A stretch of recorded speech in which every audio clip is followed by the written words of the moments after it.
Governor Sanwo-Olu affirms Lagos State commitment to fostering market-driven, innovation-led financial sector.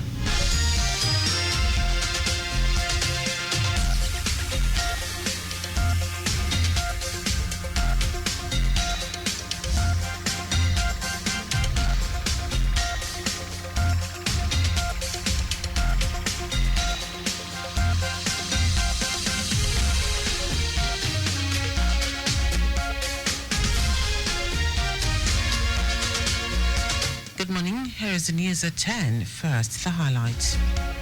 Governor Sanwo-Olu affirms Lagos State's commitment to fostering market-driven, innovation-led financial sector. Nigerian Army begins joint 2025 training for cadre officers in Lagos, Ogun State, to boost security. On the foreign scene, Ukrainian leader Vladimir Zelensky vows to make things right with United States President to negotiate peace. And in sport, former Super Eagles defender queries Eric Chale's 39-man list ahead 2026 World Cup qualifier. Now the details. I am Dele Agadumo. Lagos State Governor Babajide Sanwo-Olu says the state government is fully committed to fostering a market-driven, innovation-led financial sector. Governor Sanwo-Olu stated this during a meeting with licensed exchanges and key stakeholders on the Lagos International Financial Center (LIFC) project held at Lagos House Marina. He said the Lagos State government, through the Lagos International Financial Center (LIFC), which is being established in collaboration with Enterprise NGR and other key stakeholders, will create an enabling environment that supports seamless trading, attracts foreign investment, and enhance the competitiveness of the financial markets. Sanwo-Olu said by addressing current market challenges and fostering strong government-private sector collaboration, the initiative will enhance capital market growth, attract global investments, and drive financial sector innovation in Lagos. Governor Sanwo-Olu, who is the co-chairman of the LIFC project alongside Aigbuje Imokwede, said the collaboration between the Lagos State government, Enterprise NGR, and other key stakeholders on the LIFC project is a testament to the collective commitment to strengthening Lagos' position as Africa's premier financial hub. The Lagos State government has launched the final phase of its Pathway to Malaria Pre-Elimination and Digitalization initiative, aimed at protecting residents and enabling them to contribute effectively to the state's socio-economic growth and gross domestic product (GDP). Speaking at the unveiling event in Victoria Island, Governor Babajide Sanwo-Olu emphasized the importance of testing before treatment as a critical step in malaria control. The initiative is funded by the Impact Project, an initiative of the federal government, and is designed to harness digital innovation, strengthen data transparency, and enhance public-private collaboration to combat malaria. Governor Sanwo-Olu commended key partners including the World Bank, World Health Organization (WHO), Pharmacy Council of Nigeria, and other healthcare stakeholders for their support in driving this groundbreaking project.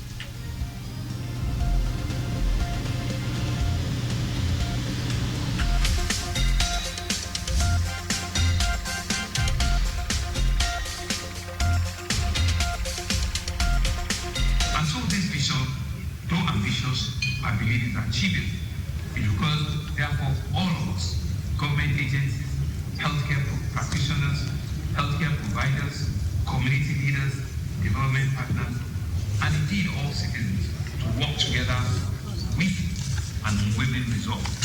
Success will not come overnight, but will be sustained effort and collaborative action we will bring. Commissioner for Health Akin Abayomi stated that the state is leveraging technology to improve malaria diagnosis, reporting, and case management. Abayomi said this approach ensures structured pathways for handling malaria-negative fevers, promoting the judicious use of anti-malaria drugs and antibiotics, and ultimately improving patient outcomes.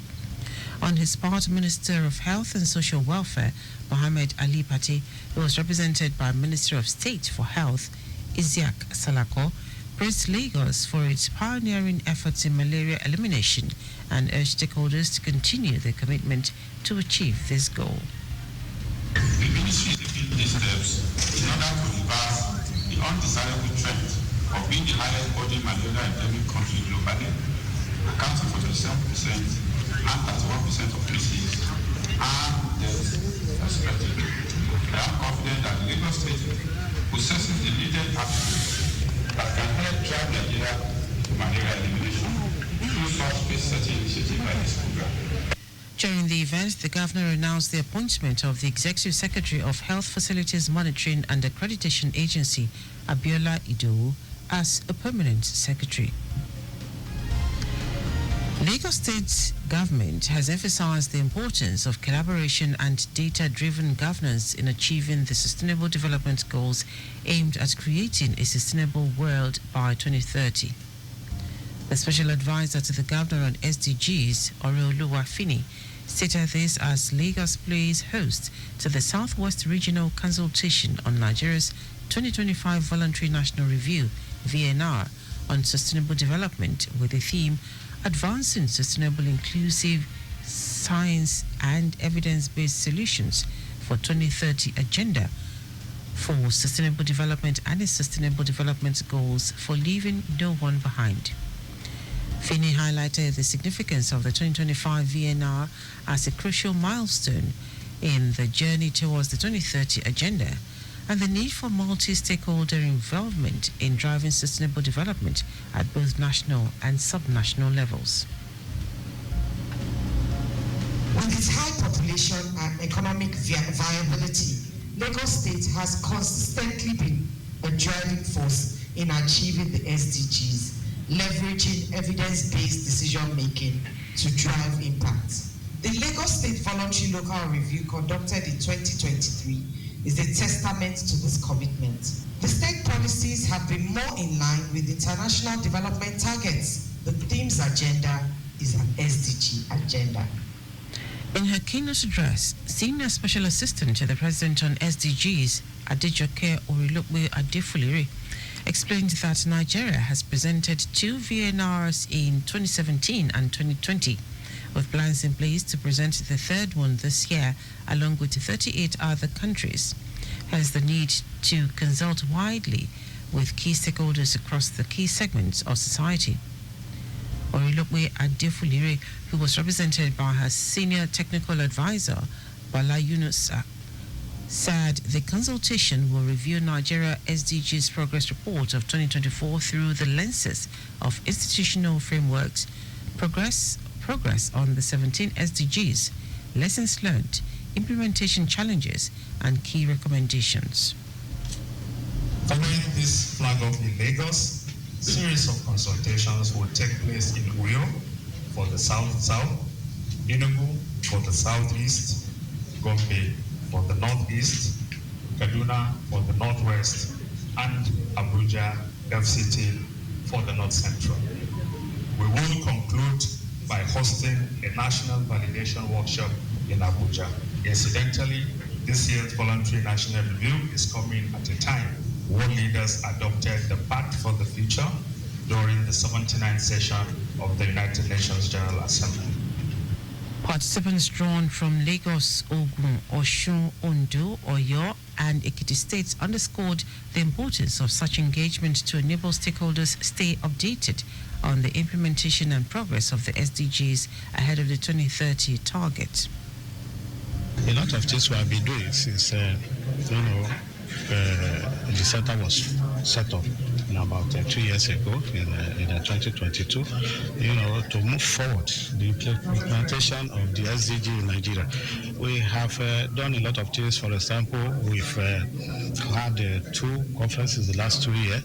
There is no way we can undercapture the importance and relevance of stakeholders' engagement. If we're going to have a robust voluntary national review that will be presenting the interest of the Nigerians, it is essential that we do such a consultation forum that we're having right now. It will take into account all critical stakeholders to know the area of challenges, what they have done, and how to adequately present the country globally. Those were stakeholders are the Southwest Regional Consultation on Nigeria's 2025 Voluntary National Review, VNR, on sustainable development. Now to the rest of the stories. To enhance security within Lagos and Ogun States, the 81 Division of the Nigerian Army has commenced this year's operations planning cadre for officers. The training, which was held at the Army Officers Mess Marina, themed Enhancing Operational Readiness Through Effective Planning in Collaboration and Capacity Development, brought together security operatives from the military, police, Nigeria Customs Service, Nigeria Immigration Service, and other relevant stakeholders. At the event, the General Officer Commanding 81 Division, Farouk Mijinyawa, said the forum presented an opportunity for officers to develop improved strategies and facilitate interaction with various security personnel. According to the GOC, the training program was structured to provide officers with the crucial skills needed to plan and lead effectively, as well as to foster better cooperation with other security organizations, particularly during combined operations.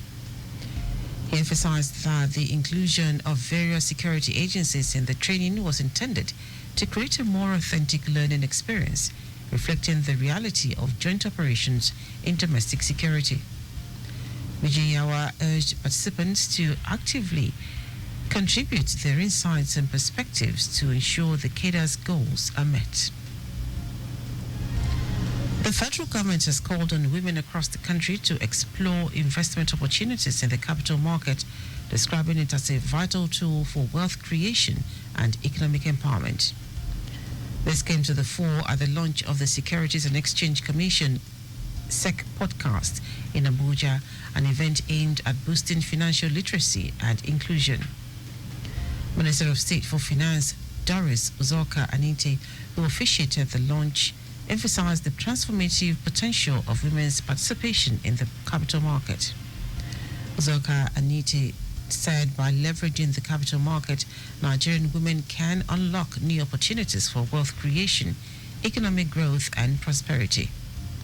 She also acknowledged the unique challenges women face in balancing professional and familial responsibilities, calling for a dual approach to support their involvement in the financial sector.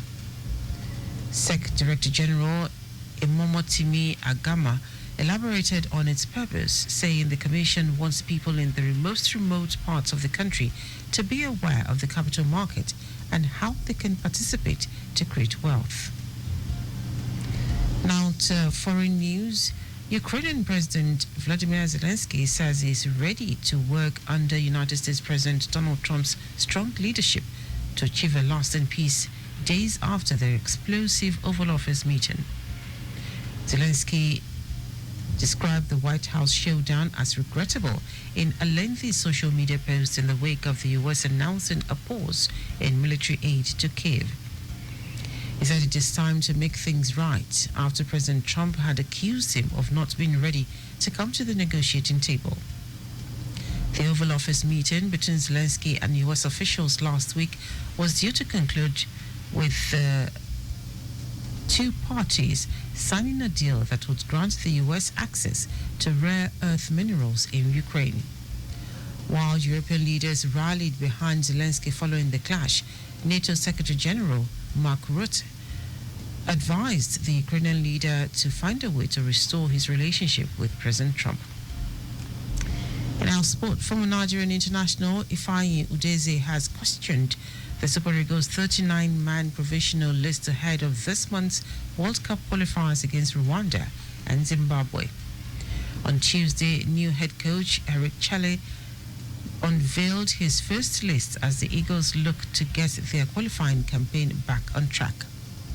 Reacting to the provisional lists, Udeze said there are better ways to go about it, but 39 is too much. stressing that this is not the time to gamble or to experiment. Eyebrows were raised over the large number of players invited for the double-header billed for March 21 and 25. And that is on news at 10. Just before we go, speed thrills but kills. Please do not drive beyond specified speed limits. You can follow us and like all our various social media platforms: X at Traffic Radio 961, Facebook Lagos Traffic Radio 96.1 FM, Instagram Lagos Traffic Radio 961.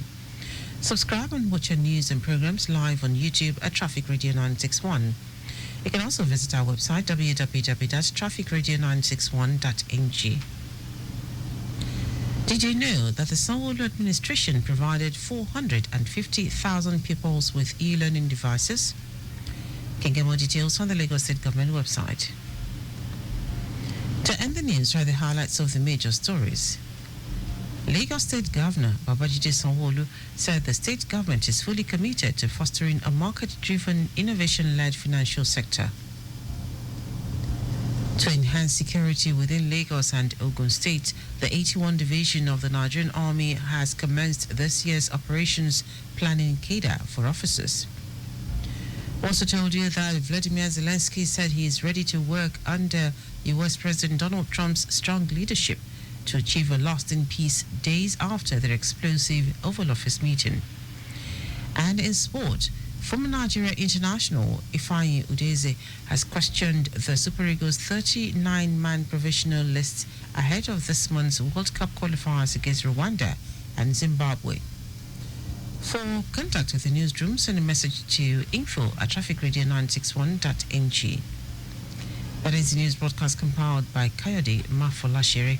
I am Dele Agadumo. Good morning. Thank you for listening.